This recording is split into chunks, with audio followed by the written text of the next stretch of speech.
Hi everybody, my name's Kerri. I'm an alcoholic.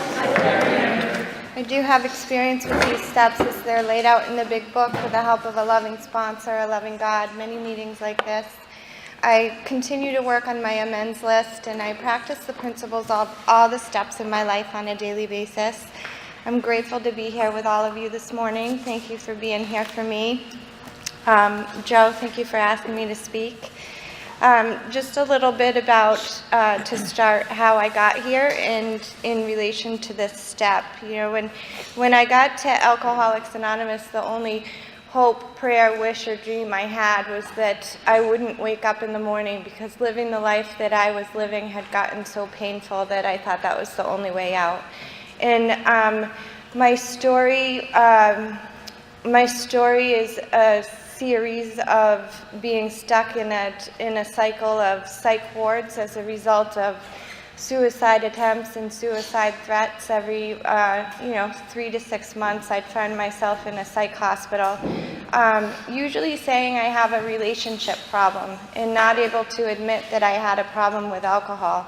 I was married at the time, and that relationship was definitely based in what we had in common was drinking and partying, and that lended itself to a lot of lying and cheating and ugliness. So it wasn't a healthy relationship, but I know today that I also suffer from codependency, and I desperately wanted to hang on to that relationship. And when it wasn't going right and I wasn't getting my way and I was in fear of losing that relationship, I would threaten suicide, and I would end up in the hospital with as I said, that relationship problem. And there was a doctor, I remember, at the very first psych ward I was on, looked me in the eyes and said, "Kerri, if you don't stop drinking and you don't leave your living situation, you're going to wind up back here, or you're going to wind up dead." And I thought to myself, she's so stupid, she doesn't get it. I don't know how she became a doctor. And I went as far as to file a formal complaint against her for calling me an alcoholic. I left that hospital, and I wasn't home to put my bags down before I was drunk again. And 6 months later, I was back at that same hospital being treated by that same gracious doctor with the same message.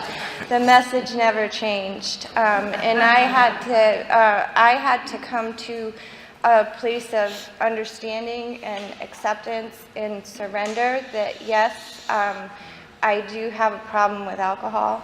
I have a problem with my thinking, and I was able to come to that by coming to Alcoholics Anonymous and working these steps. And to my surprise, right, I accepted that I had a problem with alcohol, and things got better for some time. I was going to meetings, I was going to commitments, I was speaking at the podium, I had surrounded myself with a lot of great sober people, and life started to get better.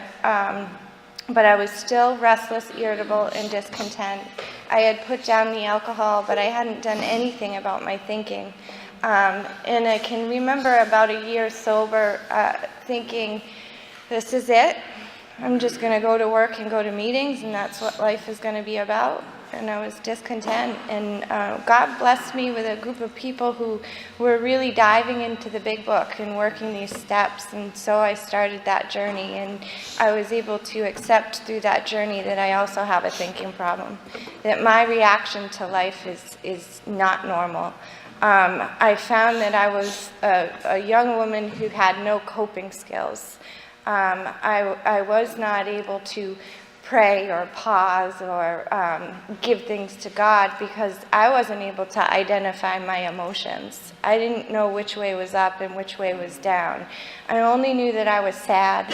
I knew that I was upset that my life had turned out the way it had turned out. My friends were getting married, buying houses, and having babies, and I was in my later 20s going through a divorce, and I said, why did I get the shit hand? Why did I get dealt the shit hand? And when my sponsor told me that I was selfish, resentful, and dishonest. I said, I'm not any of those things. I'm a nice person. People just do bad things to me. And I didn't really know what resentful was, because I thought of it as being angry and having outbursts and getting into fights, but my anger didn't manifest that way. My anger manifested as depression, as tears. When I think back to that time in my life, all I can remember doing is crying, or standing in the mirror and trying to find 100 different ways to make my eyes less puffy, because all I did was cry.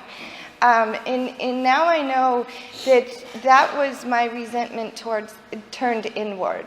That was my resentment, and I resented that my life had turned out the way that it did.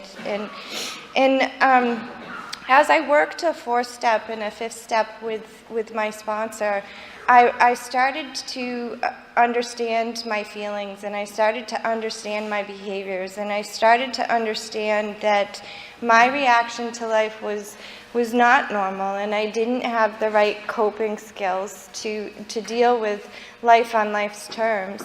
And I was able to see my selfishness. I was able to see my dishonesty with the help of a sponsor. I was able to start to feel my feelings, and I started to learn how to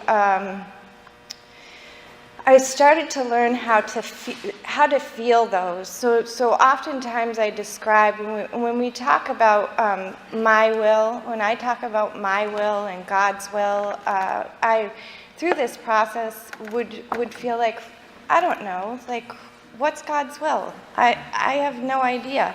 But slowly, this stuff has become a gradual working part of my mind, and I feel it, and I feel it here, and I feel it here, and I feel it in my gut, and I feel it in my heart. When my heart starts to race or my gut starts to twist, I know that those are moments when I need to invite God in, and a lot of times those moments are just simply pausing and not moving forward with the behaviors or the instincts that I'm used to moving forward with, and just pausing and doing nothing.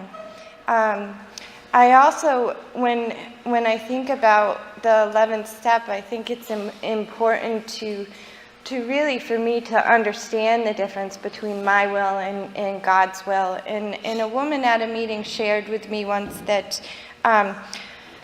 her will felt like a desperate urge, and God's will feels like a calm certainty. And as I go through life practicing this step, in working this step, I can identify times in my life that really works for me. When I can feel myself with that desperate urge, my hands clench and my gut twists, and I really want something to go my way, and I can say, oh, I need to pause. I need to bring God into this situation, because I'm all worked up right now, and I know that when I'm all worked up like this, I'm in my selfishness because I want something to go my way. You know, that was all over my 4th and my 5th step. I was mad and I was sad because I didn't get my way. There's different parts in my book, more than once, where I wrote, Kerri, you can't get your way. Like, it doesn't always have to go your way, and that's okay. That's what I've learned here. That's okay. That I'm okay, you're okay, we're all okay, and I don't need to insert myself in every situation to try to make it go my way. In my 11th step prayer helps me to remember that when I'm feeling like that, all I need to do is pause and pray. And you know, to be honest, sometimes I practice that really well, and sometimes I don't. And I can tell you that when I practice it and the moment passes and I've been able to successfully pause and get out of the way and not engage in manipulative behavior, I feel better about it. And when I act on that desperate urge and I try to make everything to be the way that I want it to be, it doesn't feel so good. And I don't usually get my way. It doesn't usually turn out exactly the way I want it. So step 11, when I finished a fourth and a fifth, and I had my hour with God, and I did 6 and 7 and started making amends. And I had started to read pages 84 through 88 while I was doing my fourth, and my fourth step was my sponsor had instructed me to read 84 through 88, and I did that. And I just really, to be honest, was just reading it because my sponsor told me to read it, and I didn't know that I was actually starting to practice some of this in my life. But I was, prayer slowly became a part of my life on a daily basis. I wake up in the morning and I would say the 7th step prayer and the 3rd step prayer, and I'd go on my way, and by the time I got in the car, I would be screaming at traffic and clenching the steering wheel because I have a really long drive and I was going to be late for work. But I had started, I had made a start, and I had a few select prayers that worked for me, and I used those. I wasn't, when I first started off on this journey, so much doing still at end of the day self-examination like it says to do in step 11, but I was reading about it, and those words were starting to be imprinted in my mind. And they would come up, the words like that, do I owe anyone an apology? And to continually look for, had I been selfish that day? Had I harmed anyone that day? Those things started to be a part of my life. They started to be thoughts that would pop up. In the Big Book Step Study environment, when I first was able to speak at a meeting on step 11, I didn't have a strong step 11. I wasn't really practicing it, and it was very difficult to speak on this step because I wasn't practicing it.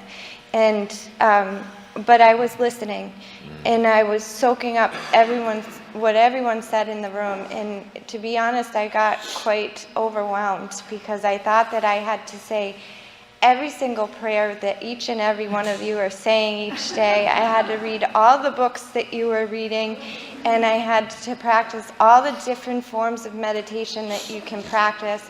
And I was like, this is a full-time job. Like, I can't, there's not enough time in the day to do all this. And so for me, one of those, the broken thinking is it's all or nothing, and if I can't do it all, then I'm not going to do it. So I kind of just pushed that step aside and was like, well, I'll just think about it when we read about it in meetings. And thank God for sponsors. Was my sponsor always, whenever I think of step 11, I think of her always telling me, trust and rely. And that I could just start with simply practicing step 11 by saying trust and rely in the moment. And that I could continue to read 84 through 88 and start to practice the step 11. And that it's personal to me, that I would find prayers personal to me. I would find books that were at the point that were good for me at the point in my spiritual journey, and that I didn't need to read every single book. I didn't need to go to every single yoga class. I didn't need to do all the different meditation that everyone was doing, but I could pick what worked for me. And today what works for me is at night to review my day, to thank God at night for another day sober, to be diligent about reviewing my day and seeing where I had fallen short. Had I harmed anyone? Do I owe anybody an apology?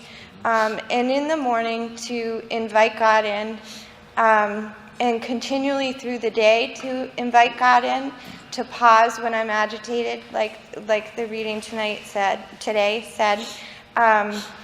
And also different practices that I have, like in that pause, I do pick things up at meetings. There was a man a while back who had shared that his prayer in the moment is, God in and Bill out.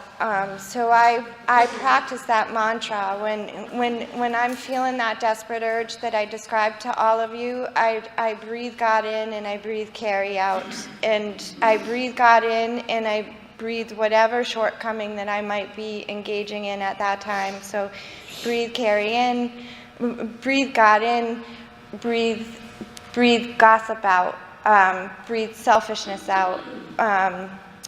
Breathe that urge to manipulate things and make it go my way. Breathe that out and breathe God in.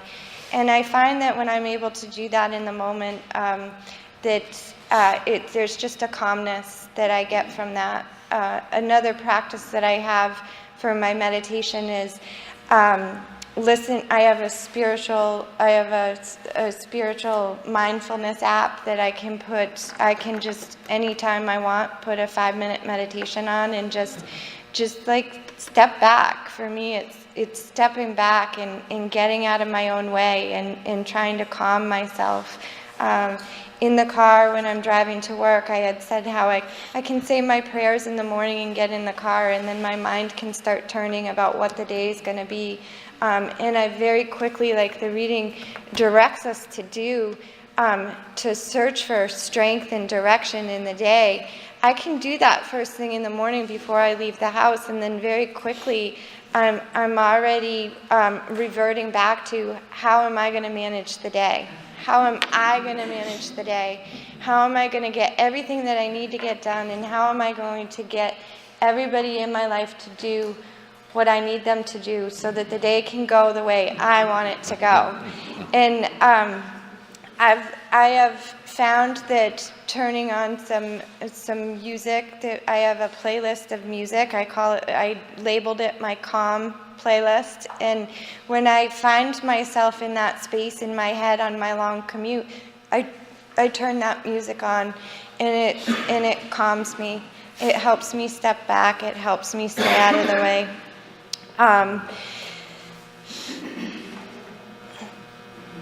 One of the things that I love about this particular reading, and that I think about when I read this, is energy. That it says what used to be an occasional hunch or an occasional inspiration gradually becomes a working part of my mind. And that's happening for me the more that I practice it. And I don't have to spend as much energy in my life if I can remember to pause when I'm agitated, if I can remember to start my day the right way, if I remember to invite God in continuously and in my nightly review and in my morning review, then I'm spending less energy, a lot less energy. And to be transparent, I think, I can be good at this step and I can be bad at this step. And there's parts of my life where it's easy to invite God in, and then there's parts of my life where it's not so easy to invite God in. And usually those parts of my life are really, really close to me, like my family, things going on with my family. I find myself holding on to that desperate urge and wanting to make things just the way they're supposed to be. And it's a little harder to step back when it's family or a loved one or a close friend, because I care so much. It's easier for me to review my inventory and my behavior with people that I work with, although work is a place where there's some triggers and some buttons get pushed more often, but it's easier for me. I don't know exactly why. I do think it's that idea of people who are really close to you and how much you care, and then the people that I work with, it's easier for me to quickly say, I harmed this person, I owe an apology, and then I do it. But and I feel like I can remember talking to a psychiatrist before I was even in the program, and saying, I wish that I could be the person that I am at work with my friends and my family, because there's a part in the big book that says more than most people, the alcoholic lives a double life. And that really speaks to me. I always wanted, I could keep myself in good behavior at work. It was all a part of the show too, because I told myself, if I'm in good standing at work, if I have a job, if I'm paying my bills, then I'm not an alcoholic. And I held on to that for a really long time. And so I was able to keep myself together and put a good show on at work. And then not so much with my loved ones and my close family members.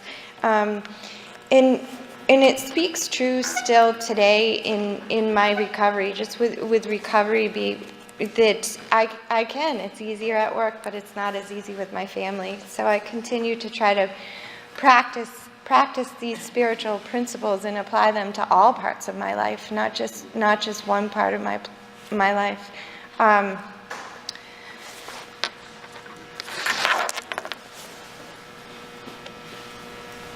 The other part that we end the reading with is, it works, it really does. It's a simple statement, but it's so true. And that's what I know today is, it works, it really does.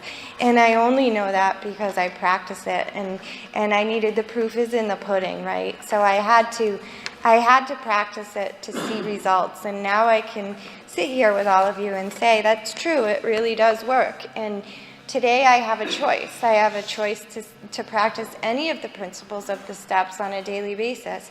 And I can tell you, to the extent that I choose to practice these principles, to have these steps be a part of my life, I am matched with serenity.